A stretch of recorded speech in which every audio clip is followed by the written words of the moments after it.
Hello and welcome to Beyond the Badge. I'm your host, Middlesex Sheriff Peter Koutoujian. On today's show, we'll be revisiting a topic we first discussed 1 year ago, the opioid crisis affecting the Northeast and particularly Massachusetts. According to state data, more than 1,000 Massachusetts residents died of suspected opioid overdoses in 2014. In Middlesex County alone, the largest in the state, an estimated 212 people died of opioid overdoses, up from 154 in calendar year 2013. While the opioid epidemic has been occupying headlines for the past year, the crisis has been growing for some time. Since 2005, in fact, the number of opioid-related fatalities have outpaced the number of motor vehicle fatalities each year. Joining me today to talk about the situation are Gloucester Police Chief Leonard Campanello and Malden Police Chief Kevin Molis. Both come to their current jobs having previously spent some time participating in and supervising narcotic investigations. Gentlemen, thank you very much for joining me to discuss this very important topic. But before we get started, I'd like to ask you to maybe speak a little bit about some of your background that led to your position as being chief right now. Well, thank you, Peter, and I want to thank my dear friend and colleague Lenny for joining me today. I would say, with particular emphasis on the topic we're here today, a couple of defining moments in my career. I spent about 10 years assigned in Malden High School in the 1990s, and subsequent to that, I was the supervisor of the drug unit. So I was able to see the transformation when the OxyContin and opiate problem first began to rear its ugly head, and I saw it from the perspective of how it affected adolescence transitioning into adulthood, and then from the position in the drug unit, I got to see up close and personal from a perspective right out on the street the devastation that it causes to families, to those that are living this hellish existence, and also see the perspective of what devastation people that choose to sell this particular drug, heroin, have caused to our society. So almost the fact that there are many more victims out there than just offenders as well. Absolutely, and I think any police officer that has spent any time up close and personal to this problem would conclude that those that are trapped in this addiction are victims in many regards, and that's why I applaud what Lenny's done and what you've done in your capacity. Thank you. Chief Campanello? Well, yeah, it's also nice to be here with both of you. I started my career in Saugus PD, patrolman, detective, spent 7 years in plainclothes narcotics, went on to supervise that unit as a sergeant, and then oversee the entire detective division as a lieutenant, and then finally assistant chief in Saugus, and made my way to Gloucester. And I echo what Kevin says is that we're seeing a real shift in law enforcement and how we can help on both ends of the spectrum, supply and demand. And it certainly is an epidemic. It certainly is a disease. It certainly has victims, much like what's recently been identified as organized crime in terms of prostitution. We see an organized crime in terms of addiction. Right. And I think that you both said it, and Kevin, you said it too, is addiction really creates its own slavery, and especially with regard to the opioid epidemic, it doesn't matter you're from a Tony affluent community or a more urban community or a rural community, because it's hitting them all, and it's hitting educated and less educated. It doesn't matter who, in every race and gender. And in fact, recently I saw a presentation by a former lieutenant out in Western Massachusetts who became an addict because after a couple of surgeries with the pills, and actually ended up losing his job and actually serving some jail time. And he came and spoke very openly about the fact that, and he was about as all-American as you can get. I could see him becoming a chief at some point, and yet even he fell prey to the opiates. It's such an insidious problem. Right, exactly. One of the best descriptions I've ever heard of the job of a police officer is that the world is a high-rise apartment building. The rich people live on the top floor, the poor people live on the bottom, but the only one that gets to travel up and down all those floors is a police officer. And what you've just said really epitomizes the nature of this problem that has affected all people across the spectrums of our society and our communities. And I believe that that might be what is behind the energy to do something about it, because if something exists in isolation with someone on the lower end of the spectrum, they don't always in the history of our country get the attention that they need. Right. So I think one of the reasons why we're having these conversations and we're seeing a lot of the rhetoric put aside and looking at the reality of what's going on is because there is no one that's become immune to this, and no one can really just sit back and pretend that it doesn't exist. That's right. And in the House of Corrections and in our jail, of all the men that are coming through for the first time to visit, we're on track to have 2,300 detoxes come in to our facility this year. So you speak about the first medical treatment sometimes they're getting for this, the first time they're clean and sober. And this is a trend that we're seeing, that 8 out of 10 men self-identify as having a drug or alcohol addiction issue. What are the trends that you're seeing out there? Are they on the uptick, the downtick? How do you think they're moving on the streets?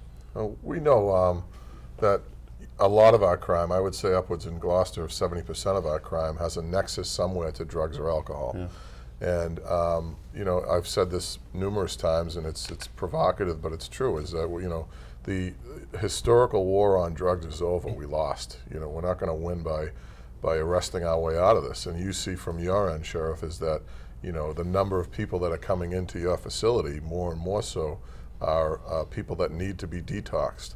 So they've committed a criminal act while in the throes of an addiction. Right.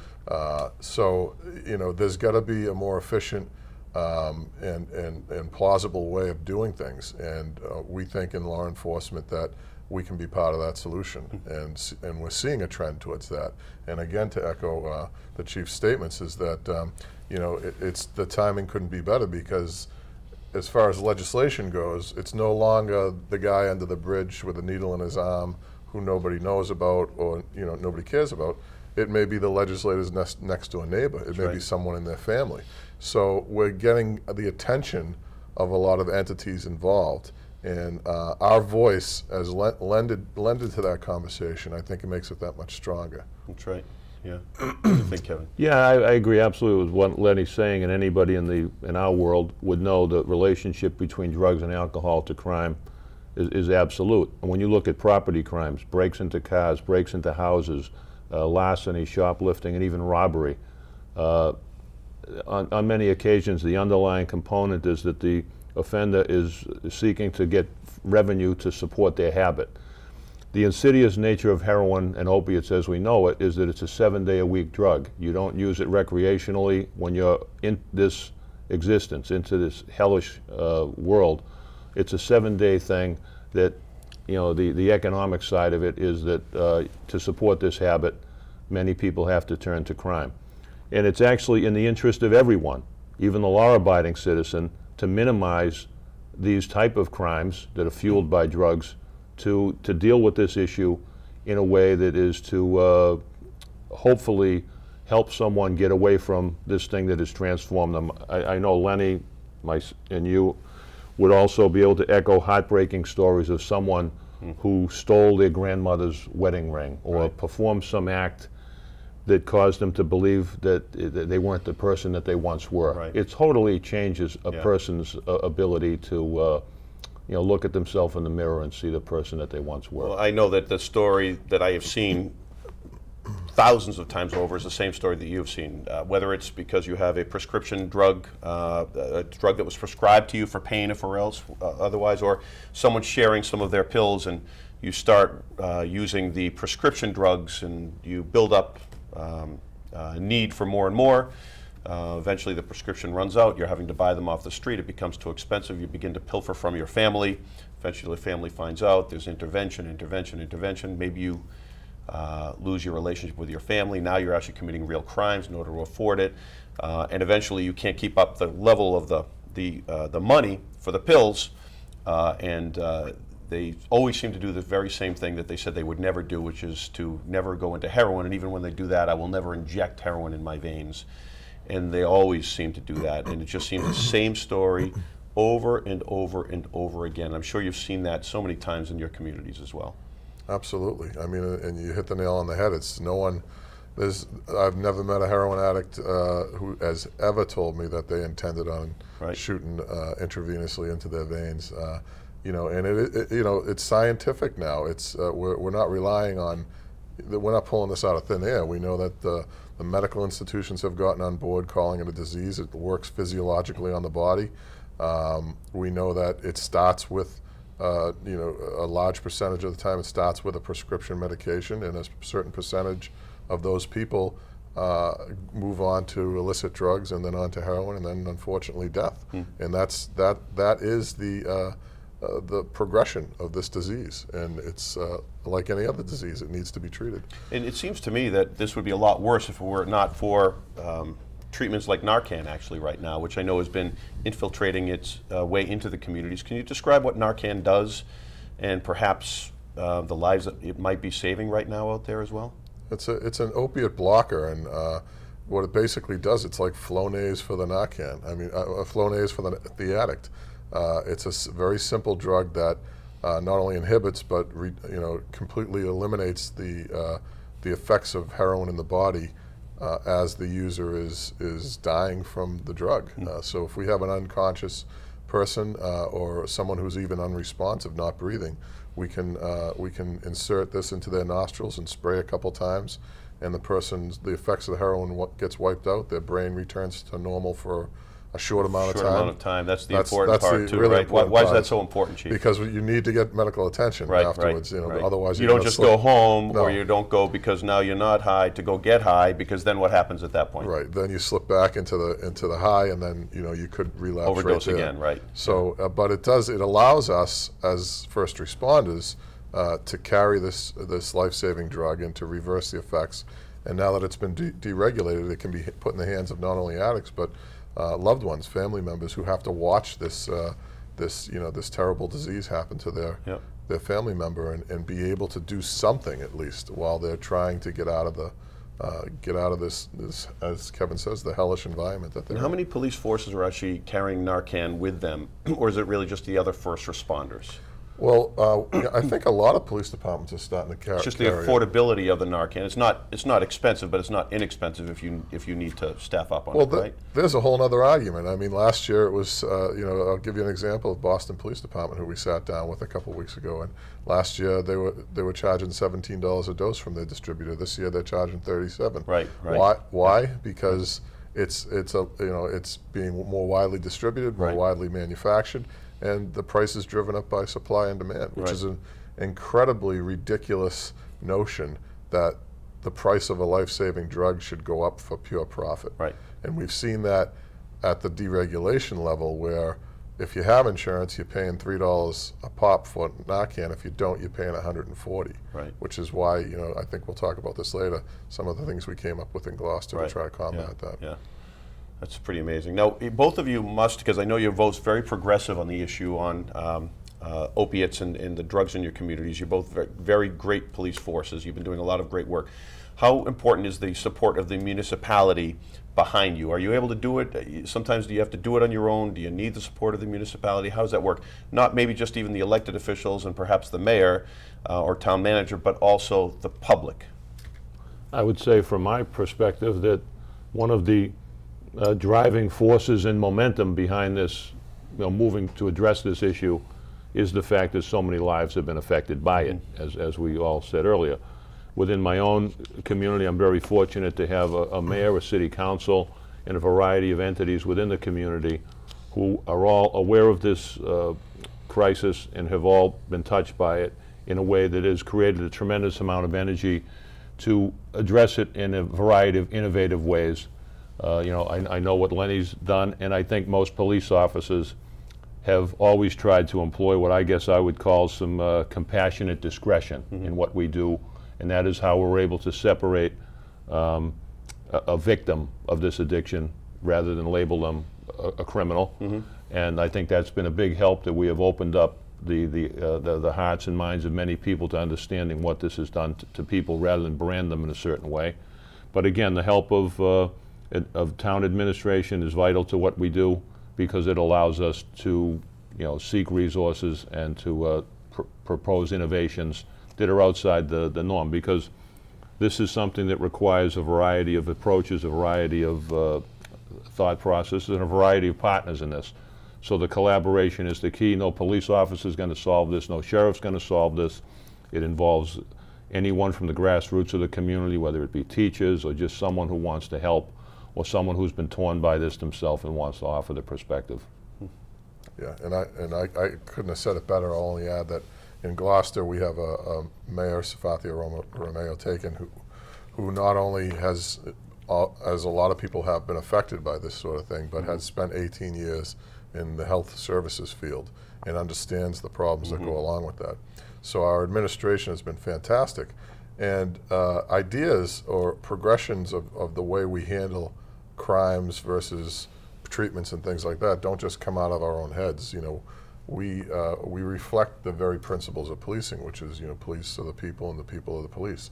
So the community is really what drives, I think, us as chiefs to pursue a certain avenue, and so we reflect that in our policy making, and so it's really important. it's almost the community, and both of your communities, as most communities, have been hard hit, and that's why you've been taking these steps, because your communities are maybe not ready, not calling out for them, but you know that they need it and they're ready for them as well. They're asking for different answers, and so we're trying to provide that. The same things have not been working for them.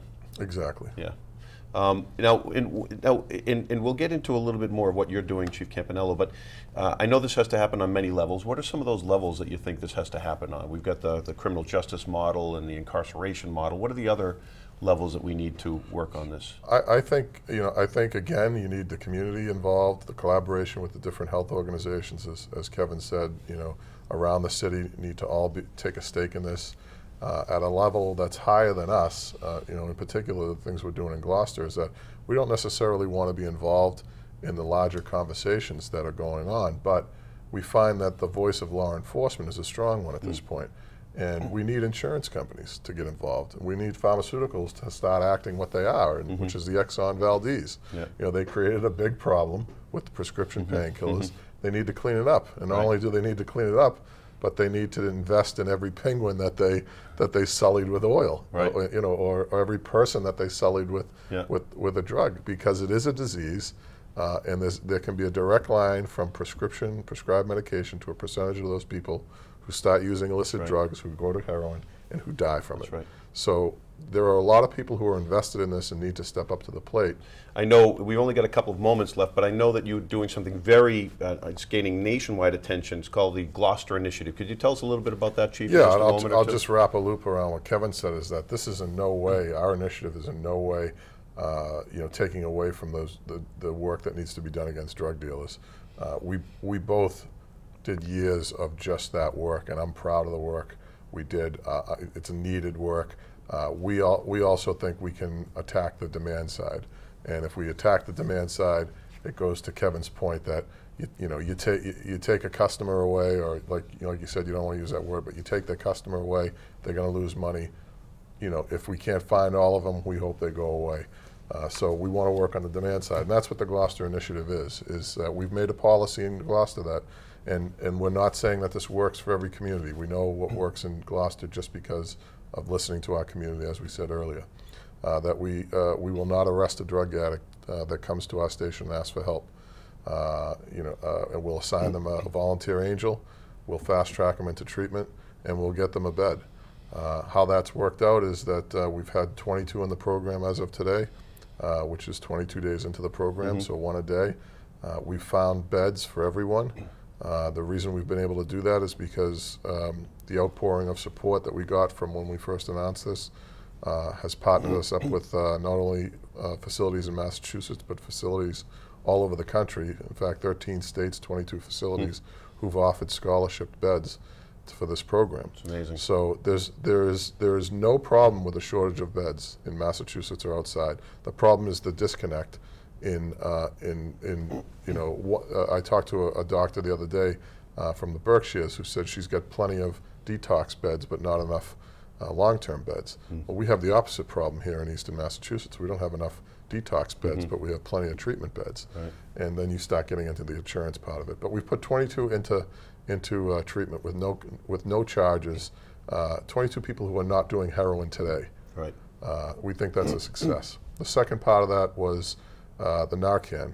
We felt, as I said earlier, $3, $140 didn't make sense to us. So we decided we were going to pay for anyone who couldn't afford Narcan out of our seizure money, which comes from adjudicated cases against drug dealers. Our first initial contact was with a local pharmacy. They don't get a big supply, so their costs were way more. CVS and Walgreens has jumped on board since then and lowered the cost for people even without insurance. So we've made some headway there. And the third part is we want some legislation created that takes a hard look at the seizure law and allocates more resources to police departments to deal with addiction and recovery. That's great. And so, it has gained some attention and made some work for us, but we're happy to see it. And the very last thing is the public has responded with a nonprofit called the Police Assisted Addiction and Recovery Initiative. It's PARI, PAARI, USA.org. And its specific purpose is to support the Gloucester initiative and to support other communities who have their own ideas for police-related demand initiatives, and also into facilitating people into treatment and hopefully providing aftercare from a police perspective. And we're hoping that has a lot of good people attached to it. We're hoping people visit the site and either sign up or donate to the cause. That is some great stuff, Chief Campanello and Chief Molis. Thank you for your leadership. Thank you for your work on the streets, and thank you for your leadership as chiefs. You are making a difference in your communities, and not just your communities, but across this state. I'd just like to thank Chiefs Campanello and Molis for joining us today and speaking about this very important issue. And once again, thank you very much for your work. During our episodes, we want to introduce you to a particular person or aspect of the Middlesex Sheriff's Office we think that you should know about or might find interesting. Here today to present the MSO Spotlight is Megan Lee. Thanks, Sheriff Koutoujian. We recently sat down with our Director of Mental Health Services, Laura Dempsey, at the Middlesex House of Correction and Jail. Laura told us a little bit about her role at the MSO. My name is Laura Dempsey. I've been here for just about 10 years. I started out as a clinical social worker and then became the Director of Mental Health. In terms of my role as an administrator, as the Mental Health Director, I have 5 staff and oversee the staff and the development of all the mental health services that we provide to the inmates in the facility. My clinicians, we do a number of different things. We do assessment upon intake, so everybody that comes in the facility has a medical screening, and then the next day they receive an evaluation for mental health issues by one of my clinicians. And from there, if they report they have any history of mental illness or any cognitive issues, traumatic brain injuries, or any recent losses, they're followed up by the mental health clinicians, which will then do a comprehensive mental health evaluation and treatment plan. And in that is pretty much all the questions that are asked, including education history, trauma history, any previous treatment for mental health issues, medications, hospitalizations, substance abuse, family history of mental illness. And then from there, the determination is made as to whether or not they have to be an open mental health case, which will follow them monthly at minimum, or if they just need check-ins every now and again, or if they need to be on psychiatric medication, which case we'll refer them to the doctor to prescribe the medications. We asked Laura how many individuals her staff assessed for mental illness in the month of May 2015. 1,771 contacts that the mental health staff had during that month. And some of those are repeat customers, some of them are new guys. Laura described co-occurring disorder to us and explained a large percentage of those assessed for mental health treatment also were found to have a co-occurring disorder. So somebody who has a primary diagnosis of mental illness and then also has a substance abuse disorder on top of it. So it's mental illness and substance abuse. And sometimes the mental illness is prominent and substance abuse is secondary and vice versa. It ranges between 70 to 80% of the population that we see in mental health also have substance abuse disorders. Major depressive disorder is our #1 diagnosis. That constitutes probably about 60 to 70% of the folks that we meet with. Secondary to that, we have bipolar disorder, post-traumatic stress disorder, personality disorders, and we have probably about 5 to 10% have a psychotic disorder. So that would be schizophrenia, schizoaffective disorders. When I came in, I would say probably about 2 to 3 out of every 10 had reported mental illness, and now it's probably 5 or 6 out of 10 report a history of mental health issues in the past. So a significant jump over the last 10 years. Finally, we asked Laura to tell us the most challenging and rewarding parts of her job, especially what the public should know. I would say the most challenging part is when we have folks that I feel should have been diverted from corrections. For example, now we have a gentleman here who has severe cognitive limitations. He functions probably at the age of 6 or 7. And, instead of finding placement for him sort of prior to coming to jail, he's here. And those are folks that are just really hard to deal with. We also have a lot that are medically challenged, which jail is not the ideal place for them. And the folks that have the psychotic disorders, they don't really understand where they are, and they have a really hard time understanding the rules of a jail, and also limited discharge options for these folks. We do provide them with medication and DMH referrals. However, not all of them qualify, and most of them just kind of go back out in the streets with limited supports. In terms of rewarding, I think the biggest thing is when I started here, it was just 2 of us, and now we have a staff of 7. So over the last 10 years, I've been able to add a lot of resources so that our inmates and detainees here get the best help they can while they're in the institution. I think the most important thing is, and the sheriff mentioned this at a conference last week, is that Middlesex County House of Correction and Jail is the largest mental health facility in Middlesex County. And the majority, 99% of the folks here are going to be out on the street. We're a county correctional facility, 2.5 years or less, so these folks need treatment while they're here before they get back out in the public. Now back to you, Sheriff. Thank you, Megan, for that great MSO spotlight, and thank you to Laura Dempsey for her time. And thanks to all of you for joining us for this episode of Beyond the Badge. I hope that you'll tune back in for our future episodes, but until then, remember, life is full of choices. Please make good ones.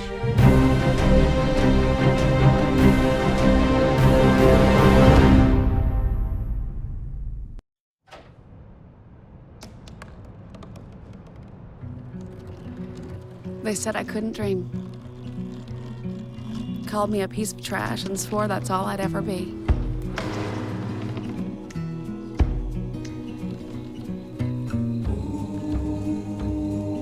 Said a bottle couldn't see the ocean.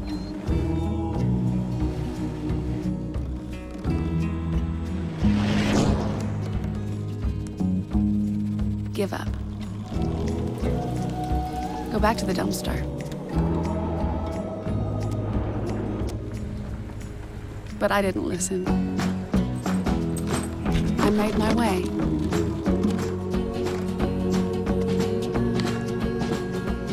And now, I am what I've always wanted to be.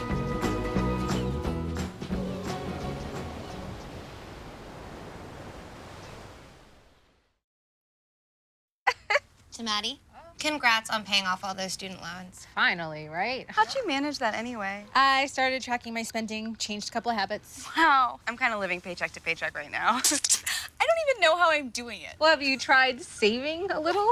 I want to, but where's that money gonna come from? Bill collectors, they're the worst. Am I right? When it comes to financial stability, don't get left behind. Not home. Get tools and tips for saving at feedthepig.org.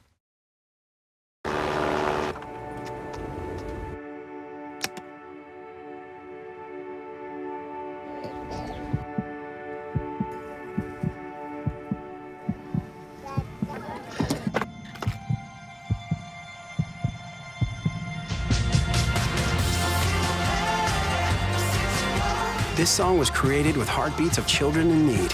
Find out how it can help frontline health workers bring hope to millions of children at everybeatmatters.org.